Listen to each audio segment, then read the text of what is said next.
Hey everybody, Scout Crafty here again. It's Mishmash Monday, but a very special Mishmash Monday. This weekend was the Jacktown Antique Machinery Steam Tractor Show. It's their flea market show here in the springtime. And I filmed a little bit of it for you, especially going there early, met up with the greatest bunch of people on the planet. It's just a fantastic time. And let me show you what I'm talking about. This is early in the morning. I get there at 6 a.m. It don't start getting going until about 7:30, but sometimes you get some early bird specials. But let me show you what it looks like at that time in the morning. 6 a.m. Everybody's just starting to wake up and come out of their trailers and whatnot. And a couple good things. You got to walk around here and you'll find some interesting things. Like, for example, over here. Look at this. Remember we were talking about the big socket sets? Yeah. $10 for it. That's a 1-inch drive. That's a big one. And most of them's there. Not to mention under the top, whatever's under there. But look at this. $20 for the whole box. 20 bucks. 2 for $1. 2 for $1. A couple nice ball peens in there. Again, $20 for the whole box. This is where the early bird gets the worm, you know? You know, I need a jack stand. I should hope. Oh, there we go.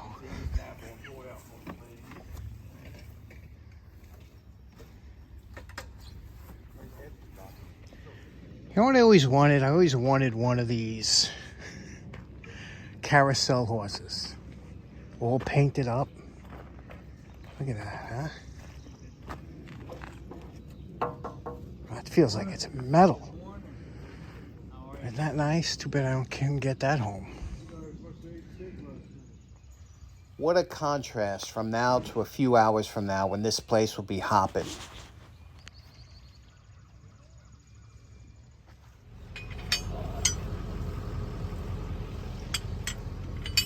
Everybody's shoulders are shut. Nobody even pays. Everything on this table is $1 or 7 items for $5. Take a close look.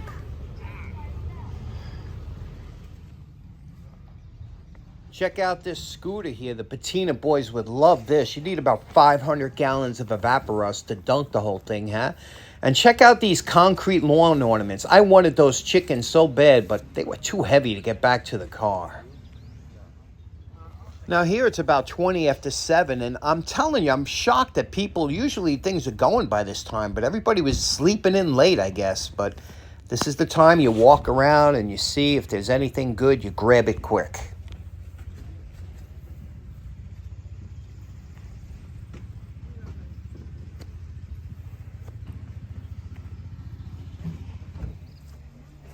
Park that up here for 40 bucks. That motor. That's an old one. So once he closes the back, then it'll be all right. Yeah, I mean, I always like, there's the gazebo. Yeah, Chris, you're in the house. That's 805 Road King and Small Engine Mechanic Mike, two of the greatest guys you're going to meet at the show.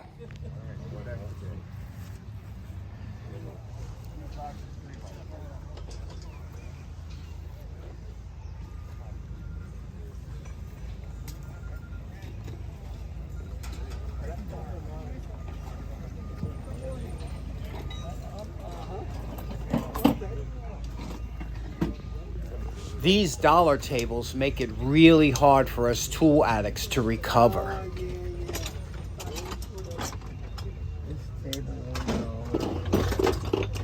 This is the Amish bakery tent. Do not pass this by without buying something. Yeah, you gotta, before it's gone. And was there anything else for you? That'll be it.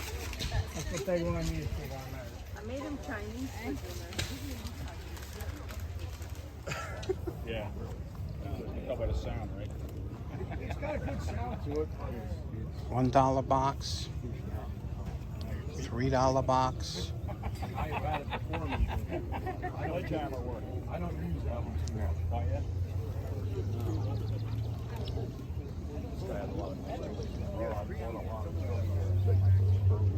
No, I need to match this up. I want to, it's a 138, and I want to go to half inch.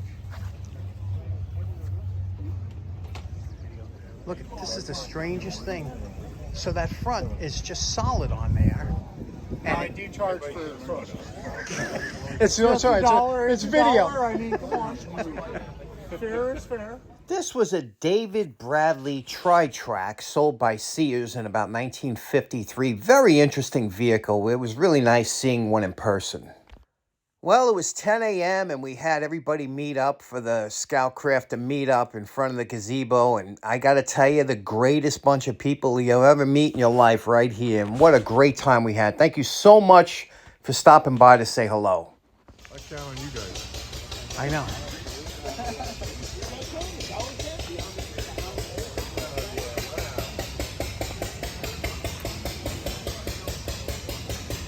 My buddy Jimmy Campanella, he was looking for a bank. Look, Jimmy, look at that.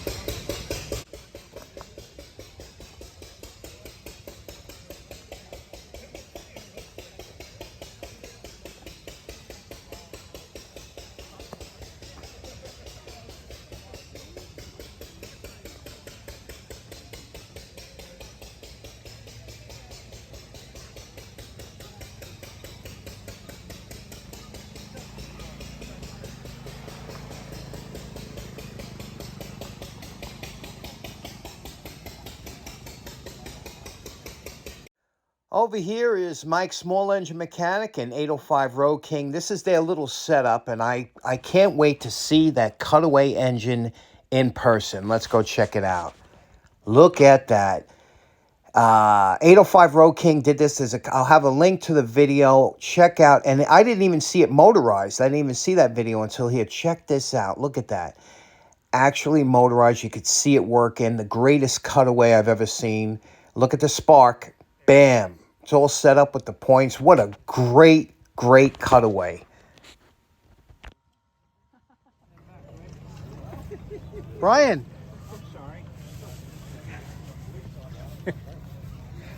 Little 1/4-inch snap on. I got you. Check out this little Cushman Hawk. Guy wanted $1,200 for it. What a nice little vehicle, huh? It'd be great to have around the property. It's got a little dump box in the back for doing your work, and it's small enough you can put on a small trailer. Okay, so as you can see, it was really a nice time. At 10 o'clock, we had our meetup, and I got to tell you, the meetup just keeps getting bigger and bigger. We had almost 60 people there, and we had a nice little giveaway. Also, a special thanks out to George and to Brian for donating some gifts to the giveaway. That was really nice of them. But just a great bunch of people to meet up with that came all the way from Arizona, North Carolina, South Carolina, Maryland. You know, it's from all over. Everybody and they enjoy the show. Jacktown is worth the trip. Even though they were calling for a chance of rain, there weren't as many vendors, but it's always fantastic. Just a great time. Let me show you. Had a couple people brought some stuff down, but let me show you what I picked up. Let's get right to it. Now, even though I said, please, no gifts for me, a couple people said they had stuff that they put aside during the year and they brought it down. But one of them is my good friend Steve, and he came all the way up from South Carolina. What a nice guy. It was really nice to talk to him. He brought this little box. He said, this is just a few things he put together that he's had for a while because he enjoys the show. And Steve brought down some really nice plugs. Look at, as you know, I collect spark plugs. Look at this, a nice, beautiful Firestone Polonium, right? I don't know what kind of, they had their own names, but what a beautiful plug this is, isn't it? And also, two in the box, Wizard and a Blue Crown, new old stock. So these are always great to get. And what beautiful plugs they made back then. He also had a nice pair of, and these are just a great size pliers, but these are Toyota pliers. Toyota from Japan, And it says 87. I don't know if that's the year or maybe possibly the style applies. But these are really nice. And Toyota makes, not only do they make good tools, the pliers that came, they used to sell these with in their tool kits that came with their car. Not only are they nice pliers, but they're quite collectible on eBay. So that's really cool. A 3-way plug, Bakelite. Real nice, made in the USA. You don't see these too often anymore, especially because they don't have the ground, right? I love these. And remember these, we're going to be using these real quick. 2 glass fuses, and he was laughing about the Johnson Paste Wax. Now, for those of you that don't know, Johnson stopped making this paste wax, and a lot of people enjoyed it. This was a big can, too, back in the day. And it's not full. He says there's still a little bit left, but he knows I have a can. I'm going to go through some other waxes that you could replace this. Even though Johnson don't make it, there are other waxes that you could use. But Johnson Paste, always great to see. Steve, again, thank you so much. Okay, next up, this was a gift from my good buddy Noah. Now, Noah comes down with his dad. Sometimes he comes down with his mom, or both or whatever. But Noah's been a friend of the show now for like 6 or 7 years. He's been following me. He comes from Maryland, makes the trip down. He hits a few shows down here. He started off collecting tools. He was like 13 years old. He's now 18 years old. And he has a fantastic collection of all types of tools and whatnot. He went to an estate sale that had tons of really cool collectible stuff. He just picked this up. He thought of me. And you know what this is? It's a fuse block. And this is what, the power would come into here from outside or whatever. And you put your fuses that you wanted here, and then it would lead into your house. So, and remember we were talking about Steve's fuses would come in real handy. These are the glass fuses that would get screwed into here, you see? And that's how that works. So how nice is that? That Steve gave me the fuses and Noah gave me the fuse block holder. So there it is, complete. There's your cutoff. And we joke about these because we say at night, if you went there, if it blew a fuse, you got this live wire. It's these live connections here that you'd have to fumble around in the dark. And that's why they did away with these and went with the breakers. But interesting story about Noah. Today I went to, there was one item I wanted to purchase at the show because Patrick the Enabler turned me on to this drill that was there. It was a Black & Decker 1920s drill. It was absolutely beautiful. I said, I'm going to buy it. It was like, they wanted $45 for it, but I said, I'm going to wait a while because if you wait a little while, sometimes you get it at a better price, right? So I go back to get it. It's gone. And I was like, oh, it's sold. Guess who bought it? That's right, Noah. So I'm so glad he got it. What a fantastic drill. Noah, thanks so much. What a great fuse block. Next up, my buddy Ken. He came there with his son. They had a great time at Jacktown. They did really well. He's a big lantern collector, as you know. He runs the New Year's Eve lantern light off, and he finds all kinds of stuff with lanterns. I don't know how, but this here is a multi-tool shaped like a lantern, and has a bunch of different usages you could see here. Thanks for that, Ken. And then Brian gave me this. He says, you want that? This is a new old stock soap dispenser. And when I first saw it, I couldn't believe it. I had kind of a flashback. My dad worked for Petro as an oil truck driver, and he used to take me to work sometimes. And I remember they had this in the bathroom. And what it did was, you could see here, you opened it up like this. See? You turn the top, and to refill it, and you can see it's new old stock, okay? And it says to adjust for more soap feed, move this screw up and down or less, And what you do is when you would go in there was powdered soap in here. And when you push down on, you just tap this handle and you could see this little plunger raises and lowers a little bit and would just disperse a little bit of soap into your hand. Here was a little window to show you how much soap was in there. I had such a flashback. I couldn't believe it. And Brian had bought a bunch of these, but I can't wait to mount this above the sink. It'll give me a flashback every time I go in there. You tap that and you get just enough hand soap. So thanks, Brian. That's awesome. Next up, my good buddy Don was there with his lovely wife, and Don said, I got something for the show that I think you'll enjoy. And sure enough, when he first showed it to me, he goes, you ever seen one of these before? Now, you and I are looking at this going, okay, it's a Craftsman Phillips screwdriver. Yeah, I've seen many of them. It's not. What this is it's called a reed prince. See that 1/4-inch reed prince? Now, When you hear the word Reed Prince, this is a different tip. It's unlike a Phillips screwdriver. This is a specially ground tip. Now, if you watch the show at any length of time, you know I cannot stand the Phillips fastener. I cannot stand. I think that was a horrible fastener. We should have went with so many others, but for reasons that I won't go into here, we wound up with this crappy fastener, and this will always cam out on you. Some people say it's part of the design. It wasn't. It was a byproduct of a crappy design that it cams out. It wasn't designed that way. However, you can see the difference between John Frierson, who invented this in 1873. You can see the difference between the two. This one does not have the bad tendencies of the Phillips. And John Frierson, if you look at the type of screw, it's got a straight slot in it, unlike a Phillips screw that has a slight hole in the middle. This here is made that you could put tremendous amount of torque into the screw and it will not cam out. And who they uses these a lot of times is boat builders. A lot of those old wooden boats you used to see, like those Chris Craft and all the ones with the mahogany and stuff, and most of the screws, the Frierson screws, are silicon bronze. You know, they're like shipbuilding screws. So in the shipbuilding industry, this is really popular because this is the fasten. That and regular slotted screws is what they use. So if ever you come across, this is an unusual screw. It's called a Reed Prince. And if you come across it, it's totally different than a Phillips. It won't work really well in a Phillips screw, and this will not work in a Reed Prince screw. So very interesting. Don, thank you for that. Okay, so let's get to what I bought. I bought things that I stopped buying tools, but I like to buy things that I think you would like to see restored or find interesting. First of all, I did buy this beautiful fire extinguisher. Check this out. Now, I've always wanted one of these fire extinguishers. It's a stainless steel fire extinguisher. You usually see these in schools. All you do is you put 2.5 gallons of water. You can see it's already charged. 2.5 gallons of water in there. There's a little Schrader valve in the back. You pressurize it with regular air, and you're good to go. Bob's your uncle. What do you think?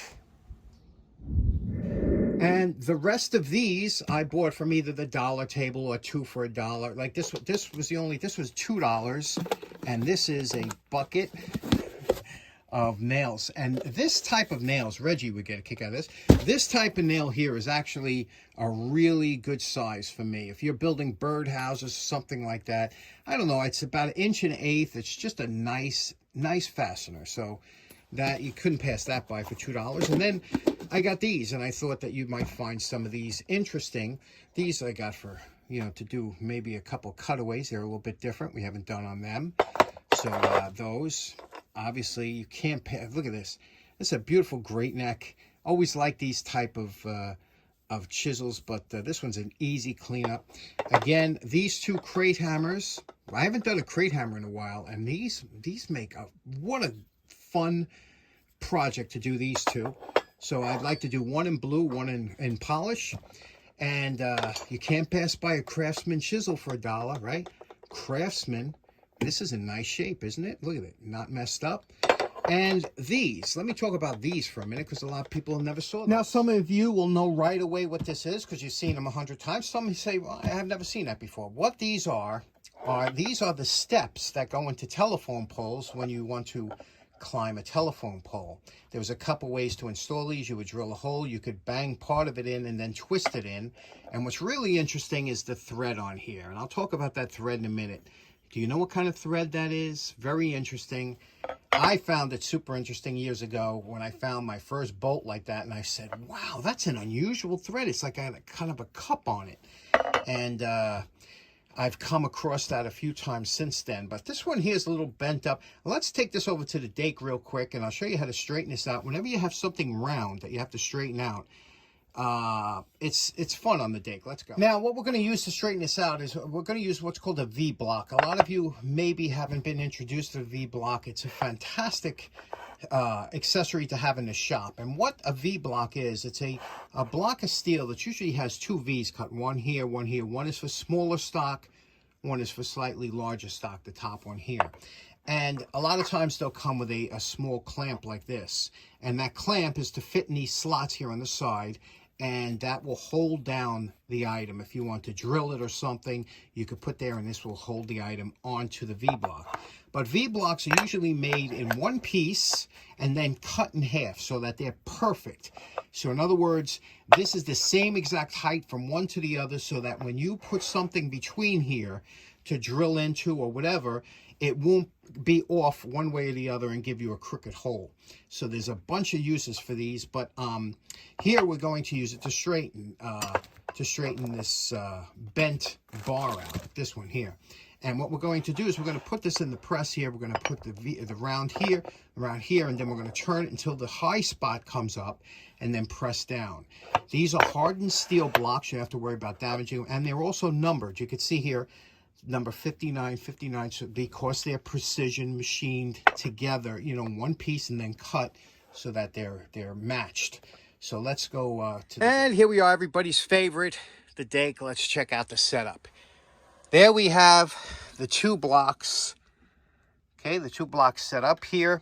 And what's so nice is all you have to do is rotate this till the high spot comes over the middle. Let's set it up. Now, to fix something like this is really easy because, first of all, when you have the V-block set up, all you have to do is rotate this until the bent part, which you can see that's bent right around here, the bent part comes to the highest part, just closest to the rim. You can even lower the rim a little bit until you get it so it just touches, and that's how you'll know the high part. Okay, it's so easy to do this. And when you get the high part, we add a little bit of pressure, and that'll bring it right down. Okay, here we go. That's about the high part. I'm just going to slowly add a little bit of pressure. Now, this is very little pressure. We're only right now we have just about a ton, but you're starting to see it's coming down. Very easy. This is a malleable metal, so it's not going to break or snap. There's very little pressure. You could feel it working through the handle, and you know, it's not like we have to worry about this spitting out or anything. It's super, you know, easy, and there's not a lot of spring back because it is kind of a mild steel. So we'll bring it down, okay, and then we'll release it and see where we're at. Here we go. Not a huge amount of spring back. And then again, you would turn it again to see we still have a little bit more to go. And do it again there. It's a lot of fun to do when you have the right tools. Now, depending on the distance of your V-blocks, you can really get precise on your bends on how you take them out. If you had a shallow bend, you would have your blocks wide apart. If you had more of a kink or a sharper bend, you would bring your blocks closer together. Now, this would be an example of zeroing in on an area. There's a slight bend over there. We brought the blocks closer together, so now we're just dealing with that slight area in the middle there. Again, that small bend. We bring it down, and now because the blocks are closer, it won't bend as much, but just over to where that bend was. But you bring it down a little bit, and then we'll check it again. Now, the buttress thread, although very unusual, you don't see it too often. They were used in a lot of gates that had them, or it's something that you don't want to pull out. That's why they had this. And this also speed vise. This is from World War II, the speed vise I have. I use this quite often. And what makes this interesting is you can see the buttress thread here, and it has a half nut here. And how this works, again, speed vise, if you want to put something into the vise, you pull this back, you place whatever you want into the vise. And then when you put this down, the buttress thread engages the half nut, and then you could close it like this. You could spin it like this or like this, and it holds very good. You would think because it's only a half a nut that you don't have a lot of holding strength, but you do. And then you could bend the handle this way, you could turn it, and really crank down on something, and you get a lot of force with this. This is an unusual vise. You don't see these too often, but they work really well. I use this one quite often. Okay, there we go. Our little telephone pole step screws cleaned up. Do you remember which one was bent? Yes, it was this one here. The bottom one was bent, but now you can see it's nice and straight. Very easy to do. You could take it down to 1/1000th of an inch if you want to play around with the V-blocks. That's what's so much fun about them. But these are galvanized, and like I said, you'll see them all over the country. You probably never paid no mind to them before, but there we go. Doesn't it kill you to see a tool like this? To see just something so simple to clean up like this, when you know it only takes 10 seconds to clean it up and make it look presentable like this? I mean, look at that. Now, isn't that a beautiful, beautiful chisel right there? A little Plastex, a little, just cleaned it up, fiber wheel. You know, it's a user chisel, but it's beautiful now, you know. I hate to see anything with especially easy rust to get rid of. It wasn't even pitted. Okay, so in closing, I think I went long on this video. I was jabbering a lot. I apologize again. Thank you so much for those of you that came by to support the channel and meet all the other YouTube creators that came down. It was just such a great time at Jacktown. Again, thank you so much. Thanks to everybody that gave some items to the show, and I hope you have a great rest of your week. We'll see you on Wednesday, right? Take care now. Have a good day. Bye-bye. Make sure to check out and to subscribe to all our friends, and if I forgot anybody, please let me know in the comments. All right, everybody say patina. Man, this is the biggest